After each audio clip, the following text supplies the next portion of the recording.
Okay, sorry about that, little technical difficulty. I am going to go ahead and start. It is just after 1, so welcome everybody. Good afternoon. Thank you so much for joining us for today's Counselor Connect session.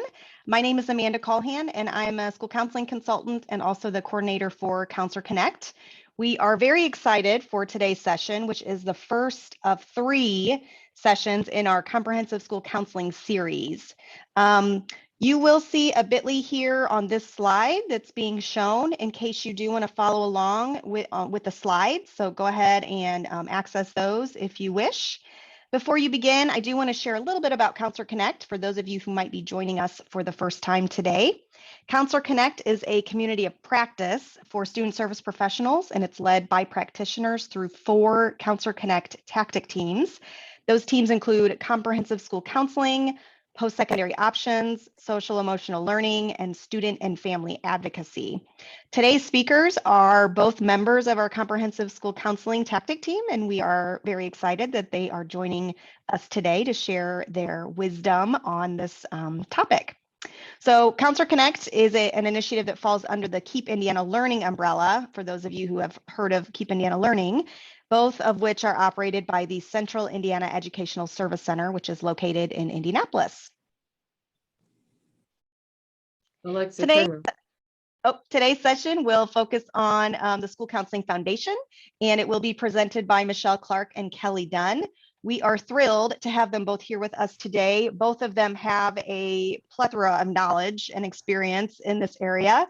They've both served at the K-12 levels, at the post-secondary level, as consultants, presenters, trainers, and both of them also have experience working at the state level and overseeing comprehensive school counseling in the state of Indiana. So both have a lot of knowledge on this specific topic. So with that, I know they have a lot of great information to share with us. So I'm going to go ahead and hand it over to them to get us started. Thank you.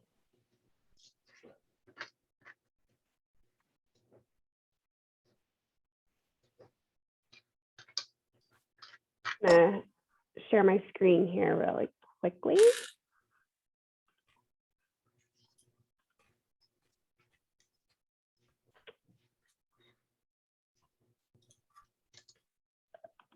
Oops, okay.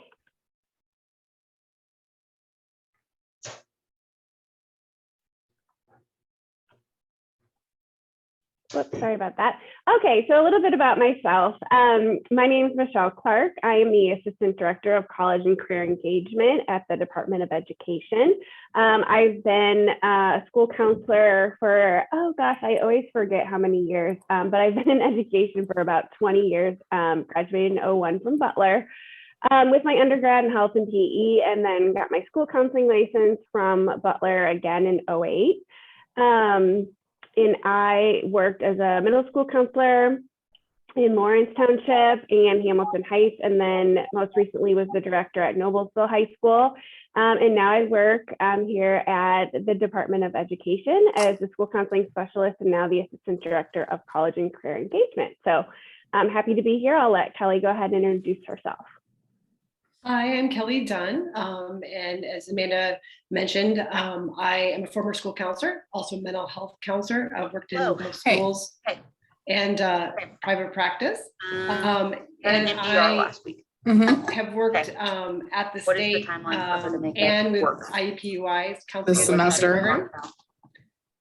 And I'm currently teaching the whole semester with IUPUI. Until the end of this semester? Yeah.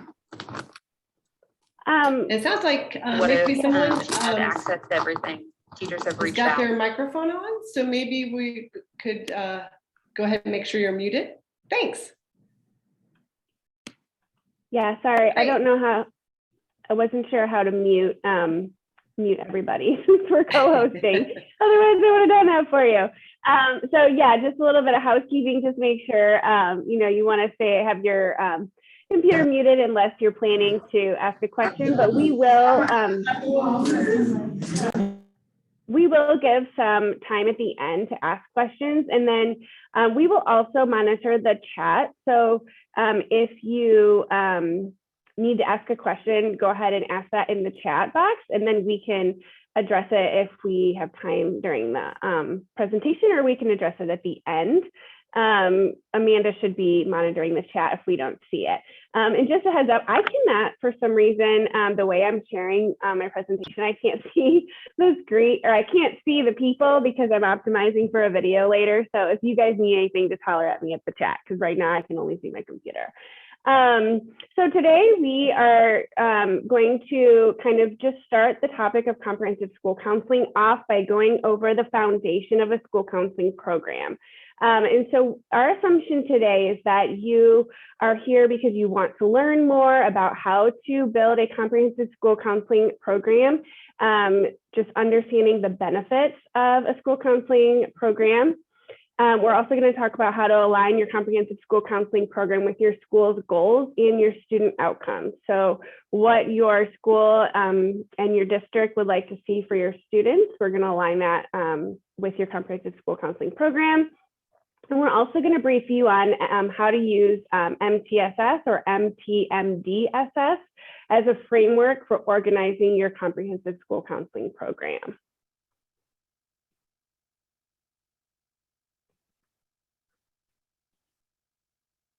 So before we get started, since we do a lot of presenting on social emotional learning, I think it's really important just to kind of acknowledge where we are right now.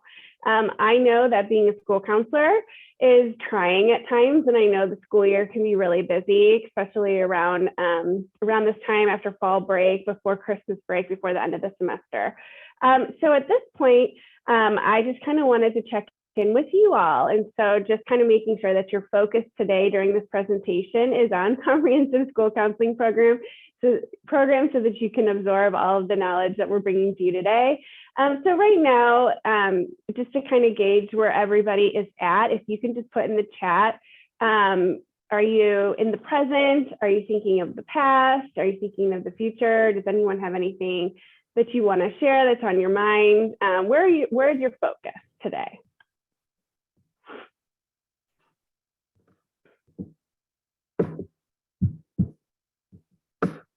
It sounds like someone's thinking about the future, present, future, everywhere, all three places. That sounds like a good analogy of being a school counselor. I kind of feel the same too.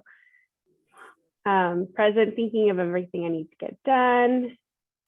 Yeah, Shannon, I get that. Struggling to stay present due to student needs today, and we understand that. You know, as former school counselors, you know, we know that it's hard to kind of sit down and focus on a PD when you've got so many things going on. Yeah, Julia, you're surviving your first year. Well, you're getting through it. You're doing it. Awesome. Hannah's looking forward to graduating in May. This is great. So just let's all take one deep breath. In and out, and just get ready to kind of absorb some counseling knowledge and just kind of be present here so that we can talk about how to better your school counseling programs. Hopefully can lessen your stress as we move forward. So first, let's talk about why you would want to build a comprehensive school counseling program.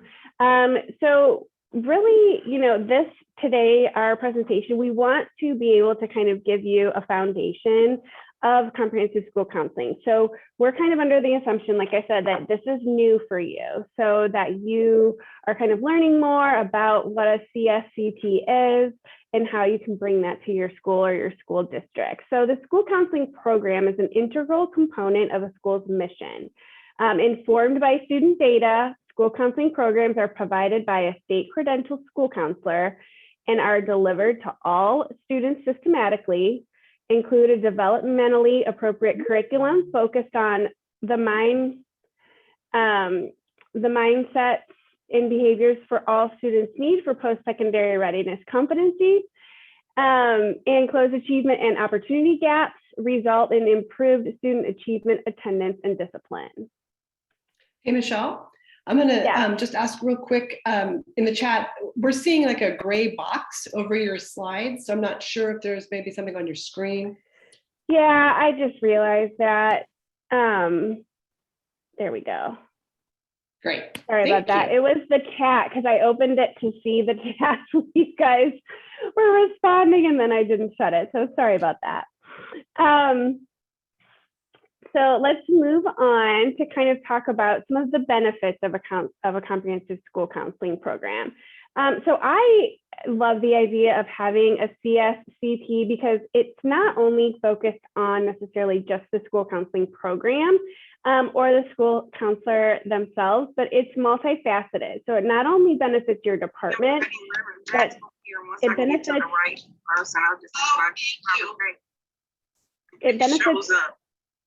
Thank you so much. Let's see. Okay, sorry, someone wasn't muted. It benefits the school counseling departments, but all areas of the school community. So basically, comprehensive school counseling program is going to be a plus for everyone involved. So for the students, it supports their academic, their social emotional, and their college and career readiness needs. For parents, it increases the opportunities for a parent-school interaction. So just having that connection to school and some agency in their students' school decisions. With teachers, it allows for greater collaboration to address your students' needs and goals. Counselors, it provides a clearly defined role in the functions of a school counselor. Administrators, it clarifies the role of a school counselor. So clarifies the types of activities that you should involve and include a school counselor in their job description. For the community, it provides an increased opportunity for collaboration and participation of community members within the school program. And then businesses, excuse me. As we look forward to providing students with college and career readiness skills, it provides a future workforce with employability skills needed for success. So when you're looking at a comprehensive school counseling program, this is not just going to be for the school counselor or the school counseling department. This is going to be kind of an overall process with the whole school community.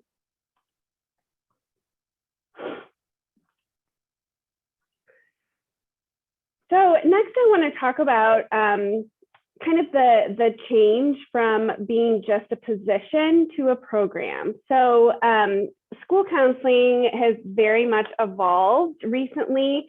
And I think it's still hard for some of the school administration and even other stakeholders to kind of understand the difference because they may have had a guidance counselor, and we're going to kind of talk about the differences in a minute, but that they worked with when they were, a lot of older, and I include myself in the older category, will say, well, my guidance counselor, helped me find my college or, find a solid job after high school. But things have very much changed. And so what I want to talk about today is just how it's gone from a position to a program. So the position means, that it was just a position that was hired at a school, had a mixed list of duties that included some counseling duties. There was a lot of administrative work and clerical duties.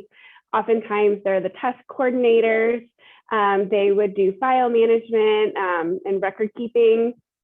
It's a very siloed and isolated position, or where you were just in your office. A lot of times you'll say like, oh, the counselor's just in their office. It's kind of perceived that's the case. We know that's not the case. But it was often seen as office people, not program people. So just kind of like, well, the school counselors did their thing and the teachers do their thing and the admin does their thing. And there wasn't as much collaboration. When you move from just a position to a program, it really changes how school counseling is conceptualized and practiced. So a program would include a complete array of developmental, preventative, and responsive activities. Your duties are derived from your program's content instructor. So it really, you're looking at what you need for your own school. You're looking at the data. It's data driven. And it can unify your school counselors K-12. I've seen some outstanding work come from some of the schools that applied for the Lilly grant, and they really worked to create a comprehensive school counseling program where they've structured their K-12 school counselors to be all working together instead of just like, this is what school counselors do at the elementary and then middle and then high school. So it's one unified program. And then a school counselor's time is used effectively. I think that's kind of one of the, in my personal opinion, a big driving force for this work, because it will help outline where the counselors are spending their time and how they can be used more efficiently moving forward. Especially now when there's so many things and responsibilities that counselors have for students, I think it's really important to look at that. And you can find, this is an article that I found through the ASCA School Counseling magazine. And so now we're going to go into a breakout session. Kelly, do you want to introduce us? Sure. Yeah. So as Michelle talked about, historically with school counseling, there has been that shift from the position to the program. And with that, ASCA called on the profession to change the title of the position, which was guidance counselor, to school counselor. And so that's why you'll see a lot of times, it's no longer a guidance counselor, it's school counselor. So, why make that shift? What's so important about a title? So what we're going to have you do, as Michelle said, we're going to go into breakouts, smaller groups, where we want you just kind of to brainstorm in your group. When you think of guidance counselor and you think of school counselor, what do you think of? What are the differences? What are the differences in the roles, the traits, maybe the responsibilities or tasks, jobs that get assigned when you think of guidance counselor and when you think of school counselor? So I'm going to open up the breakout rooms. You'll just be sent automatically. We'll just kind of mix you all up. You'll be in a small group, and we'll give you a little bit of time to just talk amongst yourselves and maybe jot down some notes. And then I will send out a little quick blurb or message to let you know we'll start closing the breakout rooms, where you'll just come right back here and then we'll share out. So I'm going to go ahead and send everybody on their way.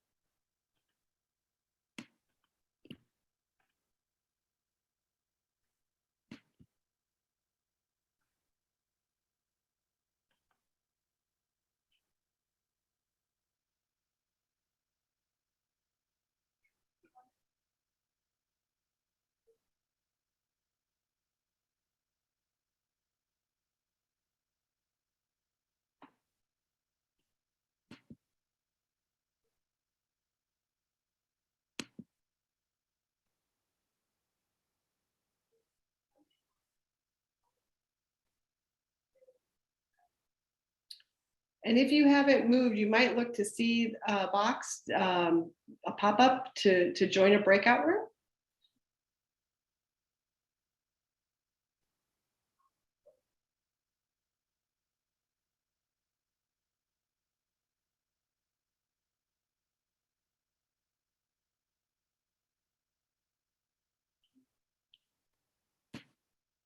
Ada, Amy, Mary, do you need help getting sent to a room?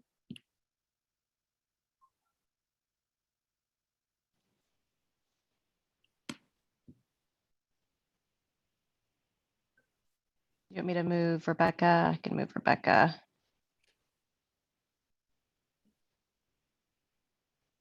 Oh, okay, here we go.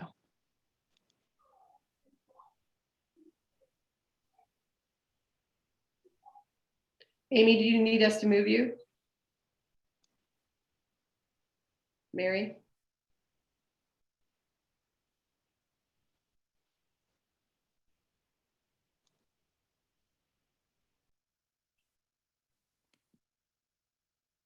You have voicemail. Okay, sorry. Hi, everyone. I think we're all back. We back? Okay, I'm going to share my screen again.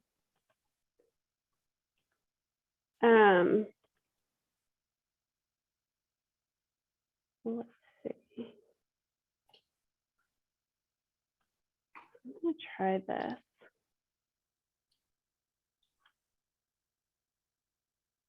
Okay. Let me click to the next slide. I don't know, Kelly, do you want to show this video, or should we just go ahead to the list? I think we could just go ahead and go to the list. Okay.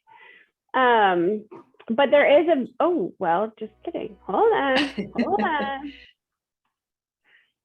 There is a great video if you, I wanted to leave it on the presentation because you have a link to the slides. So if any of you are trying to build a comprehensive school counseling program within your school or district, that might be kind of a video that you could use if you're doing professional development on what a school counselor's role is or something of that nature. So wanted to leave the video up there. Great, thank you. Well, I hope you had some discussion in your groups about the differences, but we're going to take a look at some of the definitions and how things have changed with the change in the title from guidance counselor to school counselor, and kind of be thinking about what you discussed in your group and see if there are any that are here on the list, or maybe are there some that your group discussed that maybe don't show up on the list.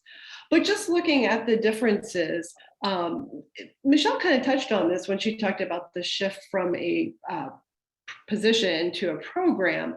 But with the guidance counselor, the perception was with the role, it was reactive. And you may have even heard the expression random acts of guidance. So whatever walks in the door, you react, you serve whatever comes your way. It's not planned, it's not preventative. Or a school counselor, the role is much more preventative in nature.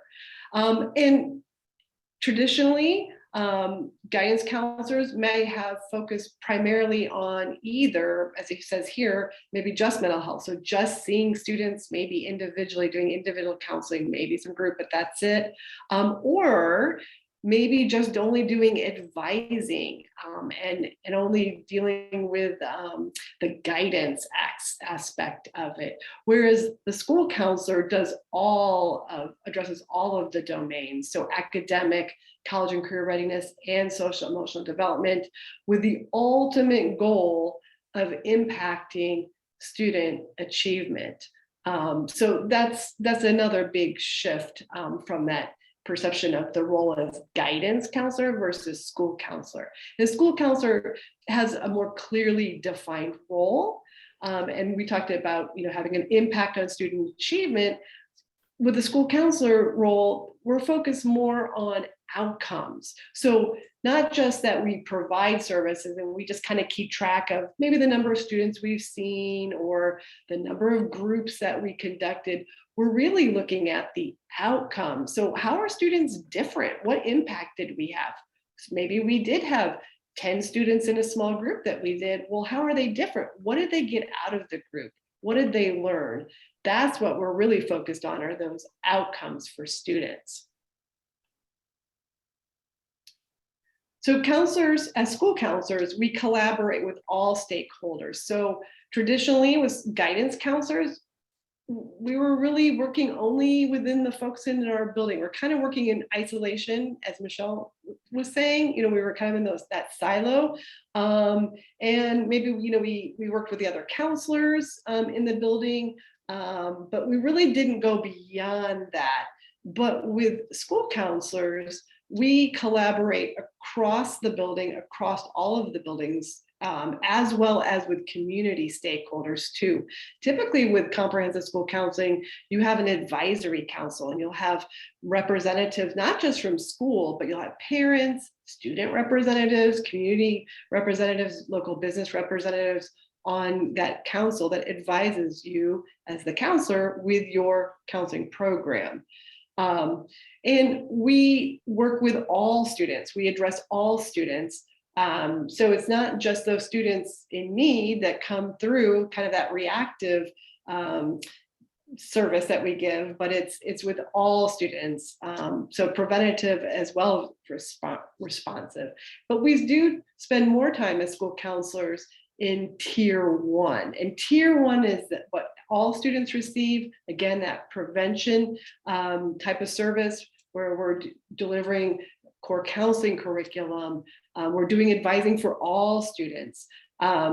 Versus the guidance counselor role, which really guidance counselors would tend to spend most of their time in tier 2, tier 3. So really just a smaller number of students maybe with very specific needs. So those are the differences. So in the chat, is there anything on the list that maybe you came up with as well? Or was there anything maybe that wasn't on either of these lists that you guys mentioned or came up in your groups? You want to just drop that in real quick?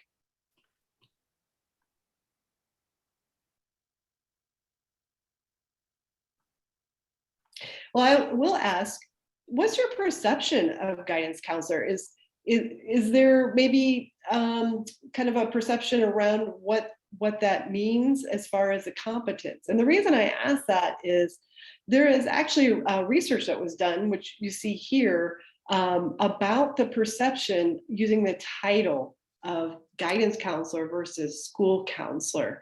And titles do matter. What the research found was that the use of guidance counselor, the perception was, and this was among school counselors, that guidance counselors are less competent to do those tasks, those roles that are described in like the ASCA National Model.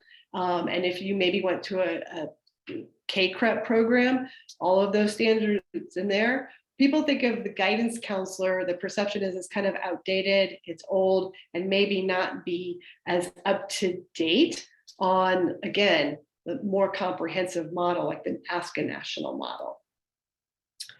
And Jessica just mentioned that about loving the advocacy for students to take rigorous courses, and that is definitely a shift because if you notice on that list, one of the things about guidance counselors were they were seen as the gatekeepers of who got to take those higher level courses.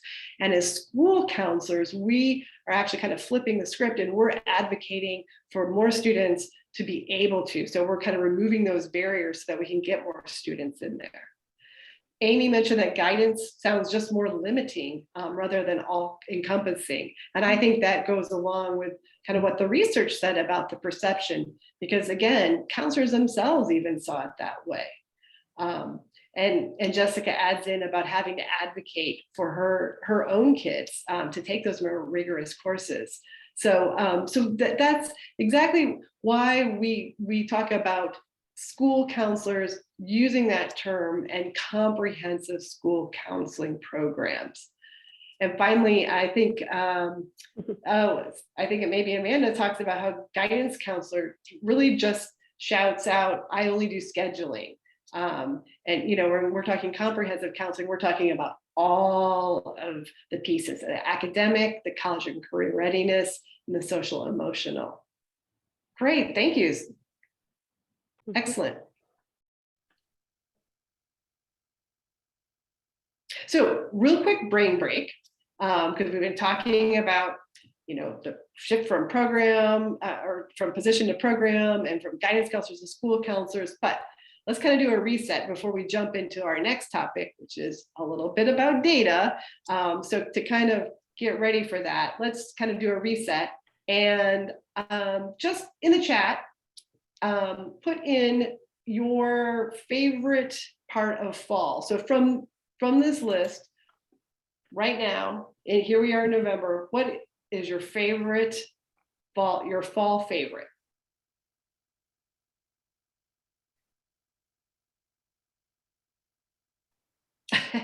Everything on the list?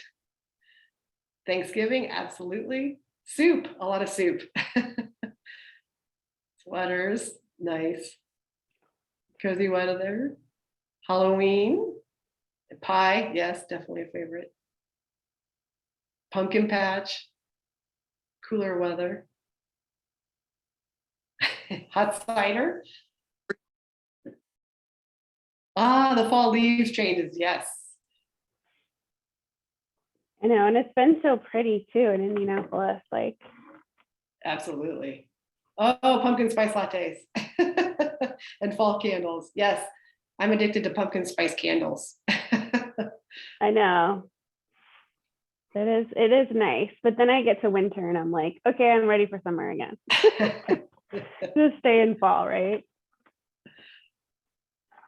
All right, great. Well, hopefully everybody's ready to kind of shift gears And we're going to talk about data-driven programs, because that's a big part of comprehensive school counseling.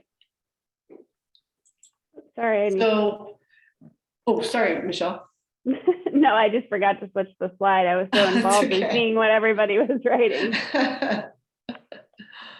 So we talked about comprehensive school counseling and it being comprehensive. What that means when we're shifting from position to program, we can help our administrators and our stakeholders better understand our role as school counselors, so not guidance counselors, but school counselors, and the school counseling program by connecting and aligning what we do, so our work, to the overall work of the school, which really is helping students to succeed.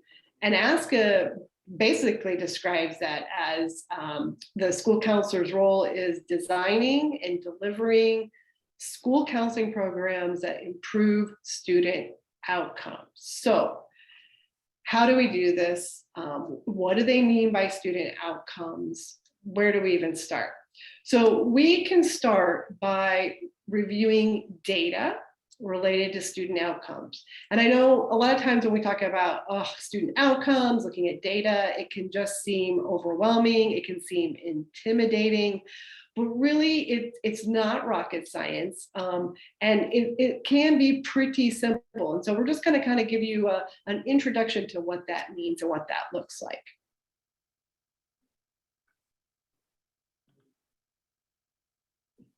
So ASCA defines it as far as student outcomes as 3 different types. So what kind of data do we look at? So the 3 types that ASCA says, the 3 types of student outcomes that we look at are student achievement, attendance, and discipline. So why would we look at those 3 outcomes or those 3 areas? Well, research shows that better attendance improves academic achievement, and students who behave better in school are more likely to achieve. I don't think that's any surprise to anybody.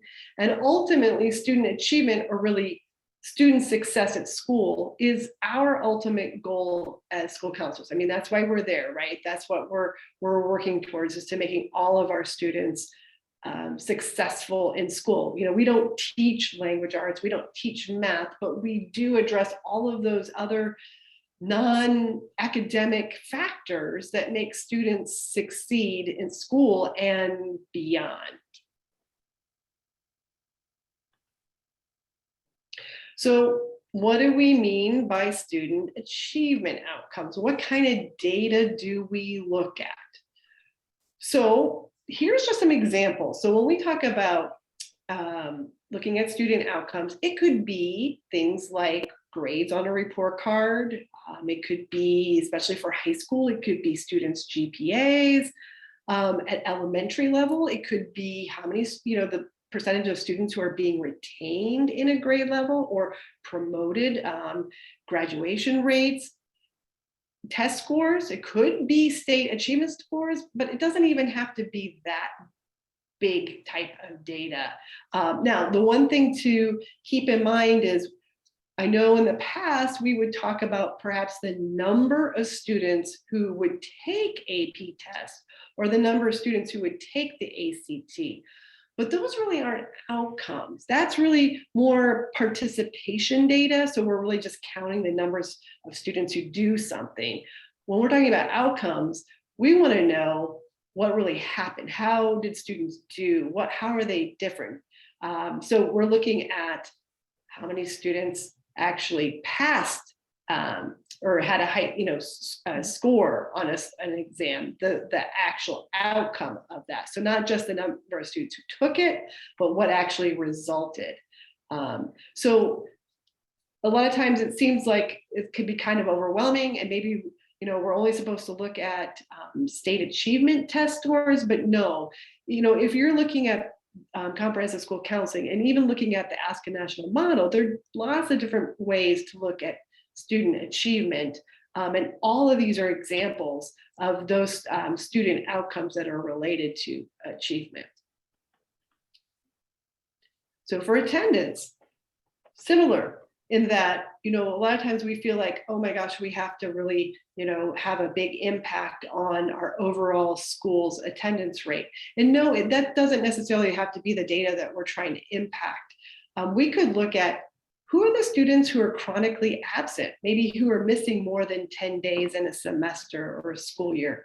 Or we could look at who's defined, when we look at our state data, who's at model attendance is really good and who maybe is not quite there, but we would love to push them up to that level of having model attendance rates. It could also be something as specific or local as maybe you have a number of students who are frequently leaving class, or those frequent flyers, right, to the school nurse, to the clinic.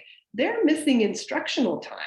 And that technically is attendance. And so that could be a student outcome that you're looking at as well. Again, it's related to student attendance because they're missing class. Or tardies, that's another one, especially at elementary school. So again, it doesn't have to be that big, giant attendance rate data or outcome that we're looking to impact, but it could be all kinds of things, even from like tardies to just missing class time. And then finally, discipline data.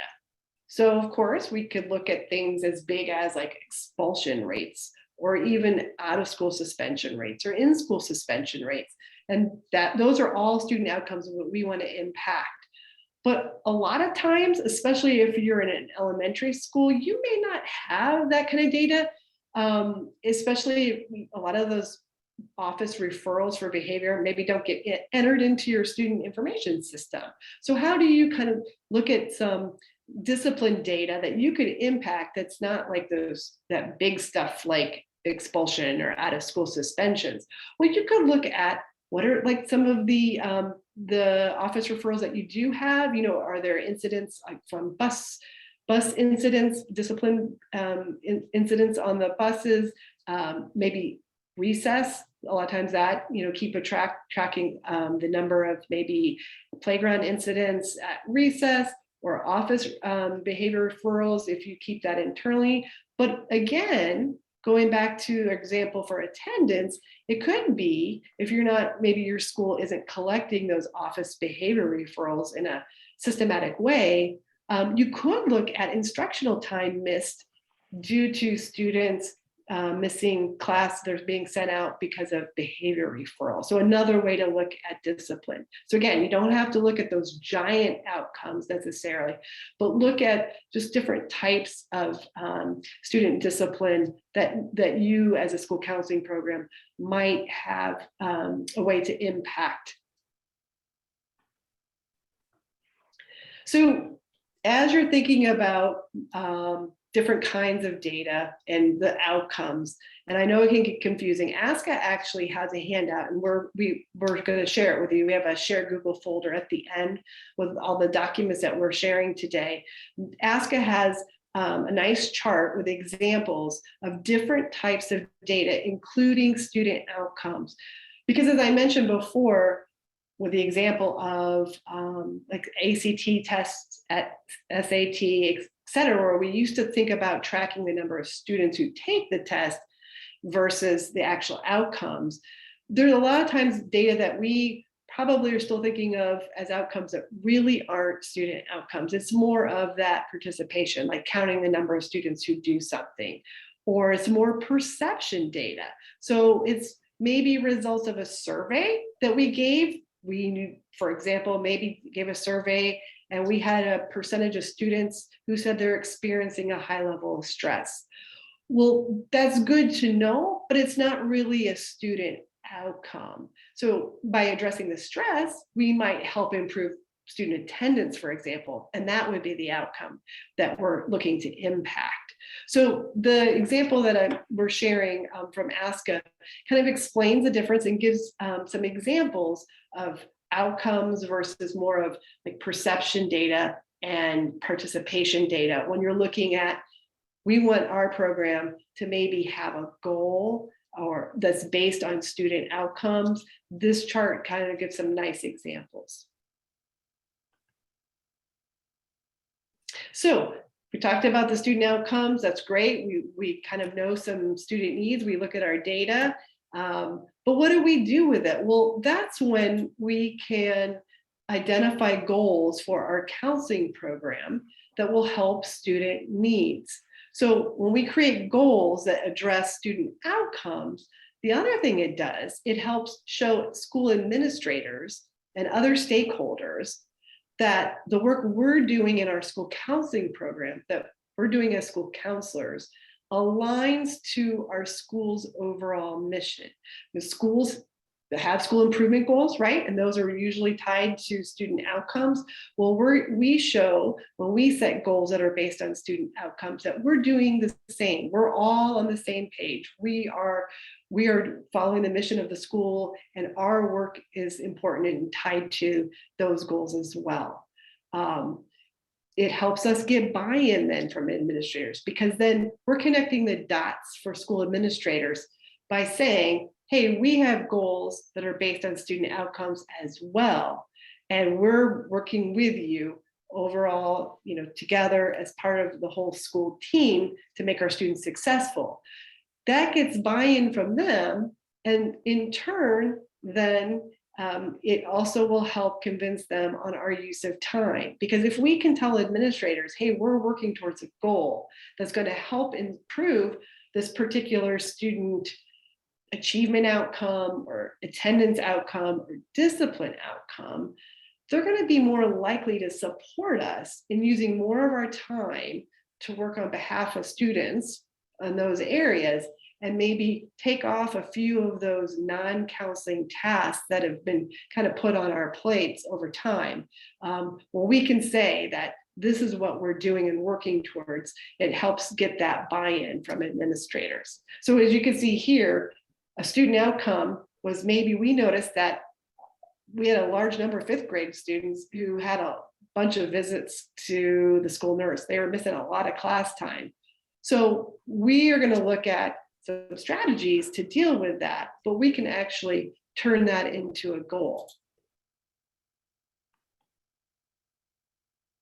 So again, here's the student need that we have based on a student outcome, all those students who are going to the clinic.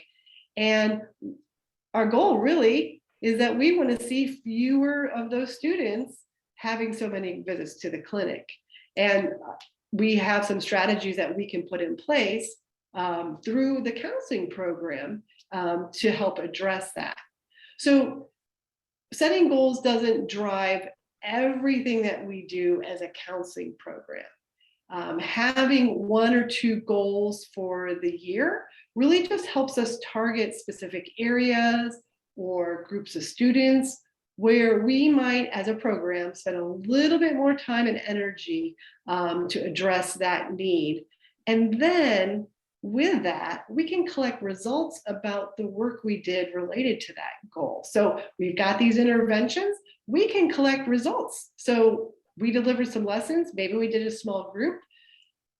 Did it impact anything? Did we see fewer students going to the clinic? That would be the result that we could share with our administrator and all of our stakeholders to show the impact of our work.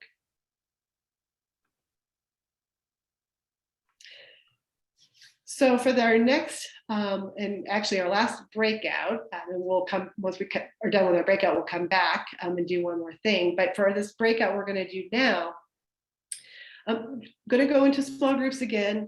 And I want you just to kind of come up with maybe one or two possible student outcomes for your own school that, as a counseling program, you might consider addressing, not even having to think about goals or anything like that at this point, but just what are some data in terms of student outcome? What's an attendance outcome or an achievement or a discipline outcome unique to your building that you feel like this counseling program would be able to possibly address and have some impact on? So I'm going to go ahead and open up the breakout rooms again. And I will, again, just kind of give you a heads up in a few minutes and we'll bring you back here after you have a chance to just talk for a moment.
right. Hopefully everybody's back. It always seems so magical when I can push a button and make people disappear and come back. I know. Okay, let me. So thanks for going to the breakout rooms and having some discussion. If anyone would be willing to share just quickly in the chat box, you don't have to unmute yourself or talk on screen, but if you would be willing to just drop in the chat box, if you had a particular student outcome that you've been thinking about maybe addressing through your school counseling program. And again, you don't have to go into great detail or anything, but if there's an example that you'd be willing to share, that'd be great.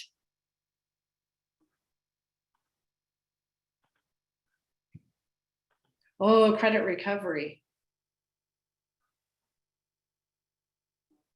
That's a good one.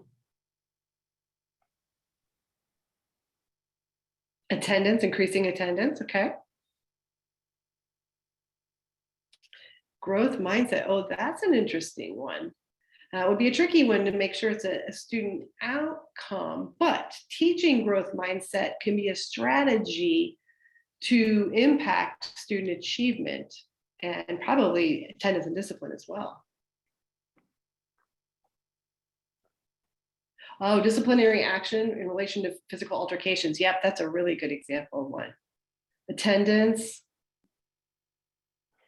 I know we've been kind of talking about, there has been an uptick of kind of student physical, like altercations and fighting. And yeah, I think that comes from a year and a half of, you know, part school part in person, part out of person school.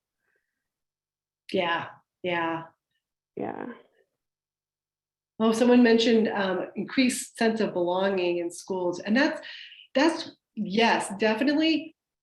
But think about this: it's not really an outcome, but it is something that you want to improve or increase that will ultimately lead to an outcome. So improving or enhancing students' feeling of belonging in school should ultimately impact attendance, for example, because they'll actually want to come to school.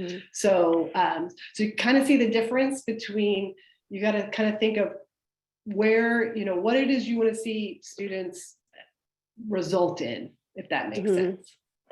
And I was kind of sharing, so we, my group we were talking at the end and we got swooped back. But one thing I was going to mention, because I'm looking in the chat and I noticed that, you know, some of the things like, you know, you said that one person said grit and someone else said sense of belonging. And I know a lot of the school districts in Indiana do work with Panorama and are doing the Panorama survey.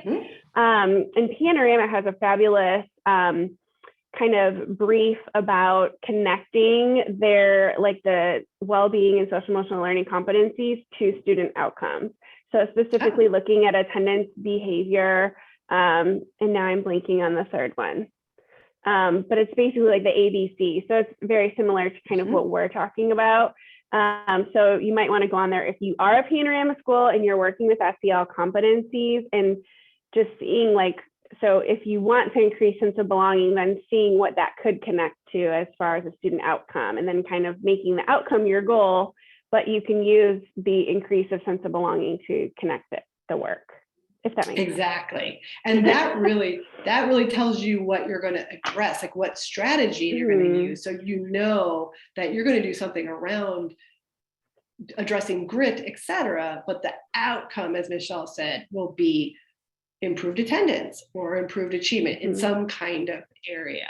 So yeah, sometimes it's kind of a mind shift to go from kind of how we used to think of outcomes to really what we're getting down to it's kind of the nitty gritty is basically what are the three things, the ABC, like Michelle said, of student outcomes: the attendance, the achievement, and the discipline are the key.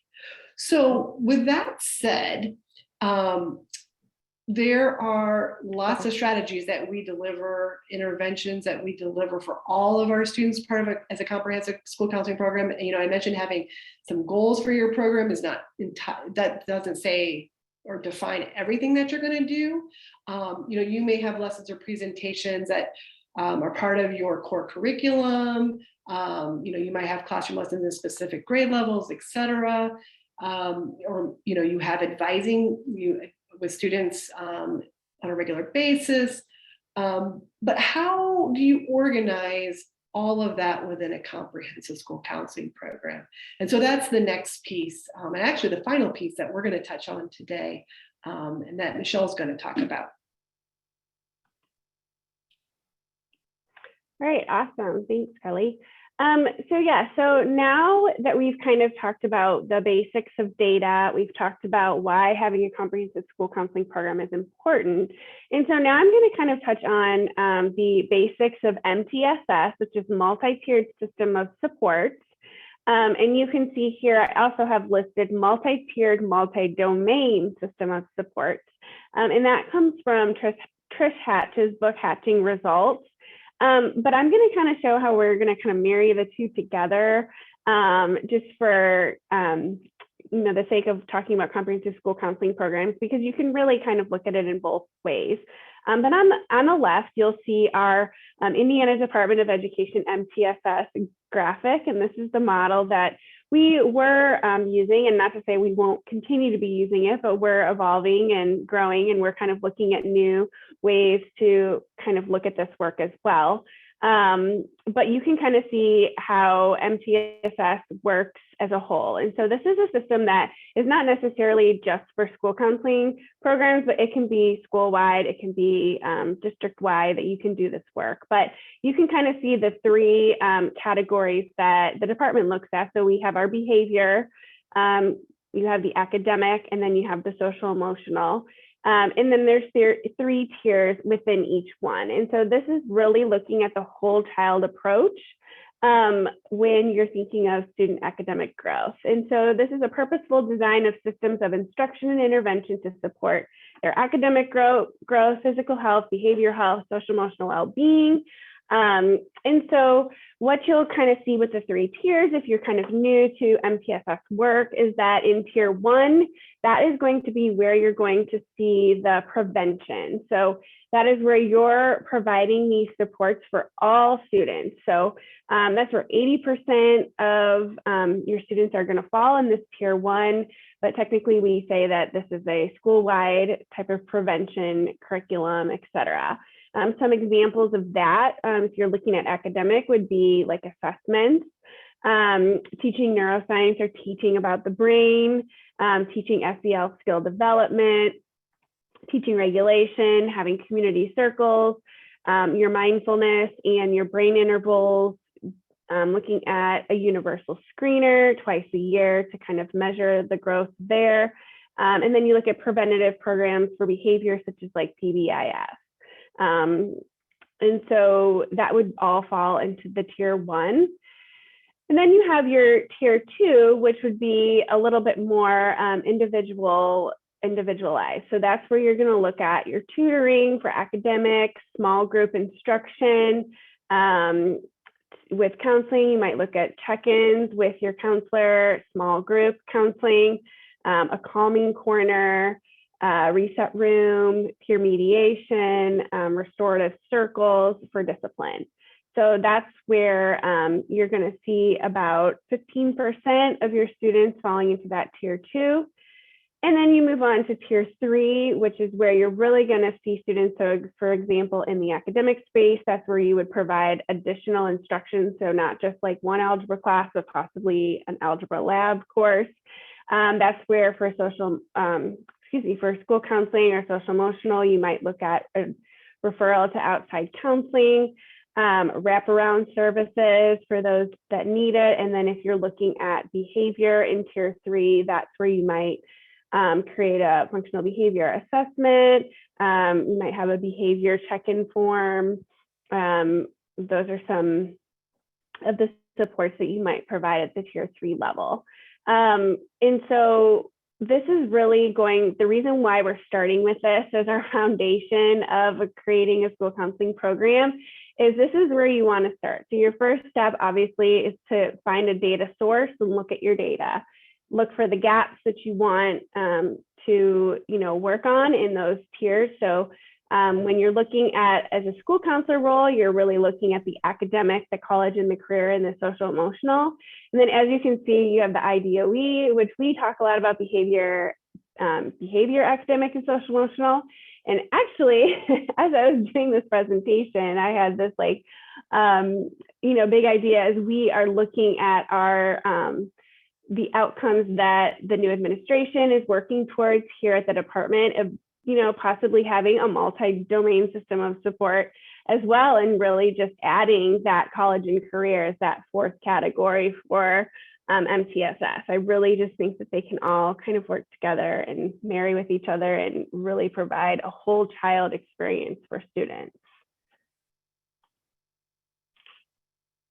And so this is where I'm going to try to show a video. So let's see if this works. Actually, hold on, we're gonna do, did I click on this one? No. And you guys are gonna have to tell me if you can hear it. That's what I'm a little bit nervous about. Hi, this is Trish Hatch, and today we're going to talk about the multi-tiered, multi-domain system of supports, or MTMDSS. As educators, we're familiar with the multi-tiered system of support, or MTSS, which focuses on students' academic and behavioral needs. But for school counselors who focus on 3 domains, academic, college and career, and social emotional development, we need a more robust system. We need a multi-tiered, multi-domain system of supports, or MTMDSS. In MTMDSS, school counselors ensure that all students receive the instruction and support they need to grow academically, develop socially and behaviorally, and to prepare for post-secondary options. In this system, activities, instruction, and intervention services are grouped into tiers, ranging from Tier 1 services, a core program of universal supports that apply to everyone, to Tier 2 services, or targeted interventions, which would typically only apply to approximately 20% of students. And finally, to Tier 3 services, intentional interventions, which would typically apply to between 5 and 10% of students. MTMDSS provides a data-driven approach to determining which of these levels of interventions or tiers are appropriate for any individual student. Under MTMDSS, Tier 1 encompasses agreed upon services that all students receive, such as standards and competency-based school counselor core curriculum lessons, individual student planning, which includes 4- and 6-year academic and post-secondary plans, and district and school-wide agreed upon activities and events. Tier 1 is designed to be comprehensive, preventative, developmental, and proactive. Tier 2 is designed for students who are exhibiting barriers to learning, struggling academically, or are deserving of additional supports. It uses database decision-making to select at-risk indicators such as attendance, behavior, credit deficiency, and post-secondary readiness data. Targeted intervention data elements, grade levels, and timeframes are queried to determine which students qualify for interventions. Depending on the student, Tier 2 interventions may include short-term individual or small group counseling, progress monitoring, consultation, collaboration, and/or referrals to resources within or outside the school building. Tier 3 services are designed for students experiencing emergency or crisis response events, or to support students with needs that remain unresolved within Tier 2. School counselors provide short-term, solution-focused counseling, consultation, and when appropriate, referral to additional resources. Over time, MTMDSS allows school counselors to spend more time implementing proactive Tier 1 action plans and less time engaged in reactive Tier 2 and Tier 3 activities. The ultimate goal is to ensure all students achieve their greatest potential and graduate ready for post-secondary success.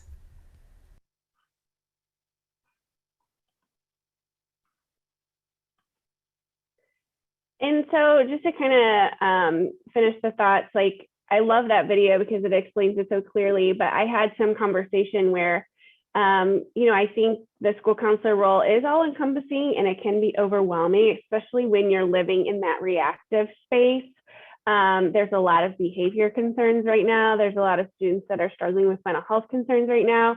And, simply you just don't have the capacity as a school counselor to, if you have a caseload of 500 students, to provide all of those services for all of those students. And so by doing, looking at the data, by looking at your MTSS framework and really identifying like the 80%, how you can really be preventative, and then, determining the smaller population of students that need that crisis intervention, then you can maybe see what other resources that you can pull in. Like, could you pull in a community mental health center? Could you pull in, some outside hands to kind of help your school counselor manage all of the tasks? Or like, what other things could you take off of the plate to add to the plate to really produce stronger outcomes at the end? So just some things to consider, and why taking the extra time to really focus on foundations and focus on programming is really at the end to, allow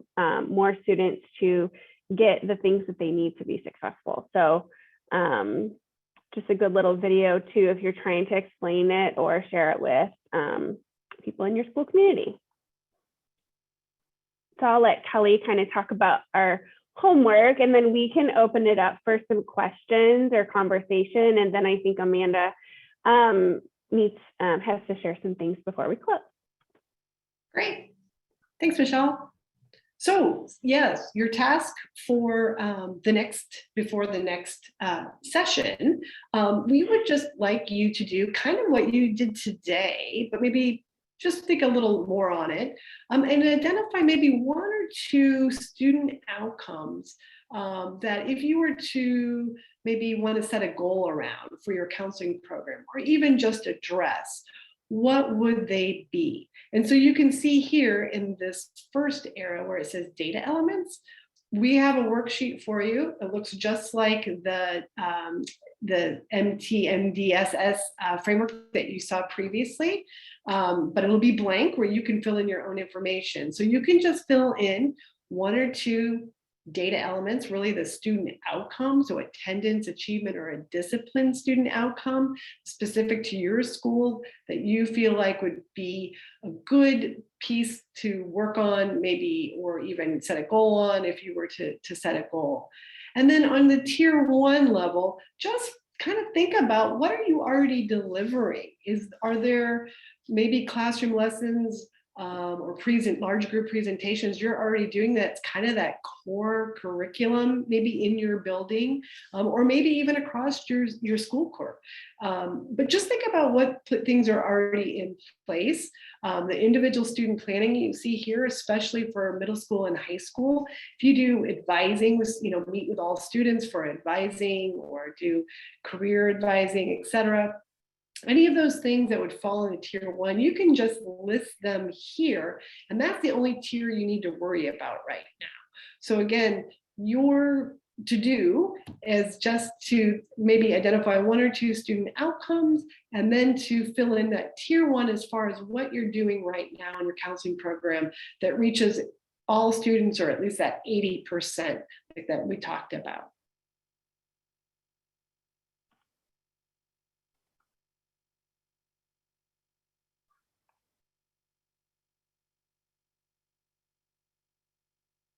Thank you. Does anybody have any questions before we close the session? Do you want to add anything to the chat? Any questions that you have from today's session? I'm sure Kelly and Michelle would be happy to answer those. And I just wanted to say, Jen was looking for the document that I talked about, the ABCs of Panorama, and I will share, I can add it to the shared Google folder. And then the shared Google folder is, it is in our presentation. So I don't know, because I'm sharing my screen, I don't know, maybe I can't add it to the chat. Maybe I can't. No, I can't. If someone, when I'm done sharing my screen, but we can put it in the chat. I'll do that. Yeah. Thank you. Thanks, Kelly. Hey, do we have any questions that have come in? It does not look like it. Shared at the Google folder. Okay, Kelly's going to add that now. And then I will go ahead and share my screen if that's okay here, Michelle. Yep. Okay. Okay. Well, unless we have any questions added, and Michelle, I'm with you now. I can't see the chat. So if somebody adds a question, just holler at me and I'll stop I talking. can look at the chat. All right. Well, thank you both so much. As always, great information that was really helpful as we kick off this series. When you registered, you probably saw on that registration page that you are strongly encouraged to attend all 3 of the sessions in this series. So for our second session in the series, we are kind of scheduling that now and would love your availability to be shared in the doodle poll, which you will see here on this slide. So please complete that today or in the next couple of days, and then we will go ahead and send out a calendar invite so you with all of the Zoom information and all of that, so you know when the session 2 will be held. Oh, Amanda, I do see one question. Yeah, go ahead and answer that. So Dara asked, what are some of the differences between MDMTSS and the things like Gold Star or RAMP? So RAMP and Gold Star are actually just awards. They're recognition programs that schools can earn. And actually Gold Star is kind of on hold right now, but RAMP is the ASCA award for schools that choose to apply. They've implemented the ASCA National Model and they want to get recognition, so they apply for that award. The MTMDSS is actually a framework that organizes your delivery of services in your counseling program. So that's kind of the difference. I hope that answered the question. Yeah, she said perfect. Are there any other questions in the chat that you can see? No. I think that was it. Just interrupt me again if you see another one. And then just to go along with that session 2 in the series that we're scheduling now, we realize that not everybody will be able to make the live session every time for all 3 of the sessions. We are recording the session, which you probably may have noticed here.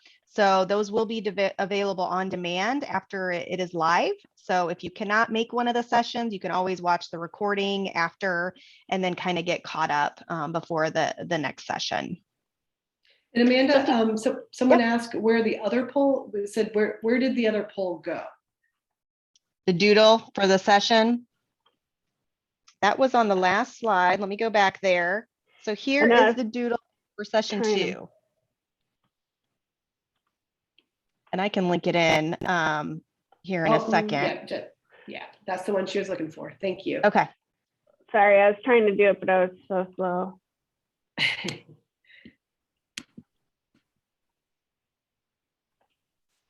Okay. And then before we end, just a few kind of housekeeping things. Please complete the session evaluation. I did link that into the chat just a little bit ago. So please take a minute to complete that for a couple of reasons. Number one, obviously it helps kind of drive our professional development and helps us improve and do better for future sessions. So please be sure to complete that for that reason. But also, if you do want PGP points for license renewal or CEUs, if you are an active member of INSWA, then you will also need to complete that evaluation to receive either of those. So please make sure you do that, and then you will receive those PGPs and CEUs in your email. Wanted to share just some upcoming future events. One of them, the Appreciating, Affirming, and Supporting Gender Diverse Students, is actually scheduled for tomorrow morning. So if you haven't already registered for that, be sure you do that. It will be a free session online. We will be recording that one also. So if you can't make it live, it will be available on demand after. But I would still encourage you to register so that then you can receive that on-demand link after it goes live. And then you can see some other great upcoming events. The other one I'll just highlight real quickly is the Navigating the Wellness of Students and Staff and Responding to Community Concerns Regarding SEL. That's one that we are hearing a lot about. SEL and concerns coming from the community into the schools, and kind of how are schools responding to that. So if you want to hear a little bit more about that from one of a district in Indiana, then you can register for that event on December 8th. And then last but certainly not least, we have our partners here listed on the slide. So thanks to ASCA, INSWA, IDOE, and of course, many representatives on our tactic teams around the state. And finally, we have some contact information if you do need to contact us, a link to subscribe to the newsletter, and then of course, our social channels. So with that, unless we have any other questions that have been added to the chat, you see any? No questions. All right. Well, great. Well, please complete that doodle poll and for session 2, and you will receive a calendar invite for that here in the near future. So thank you so much for attending today, and have a great day. Thank you. Thanks.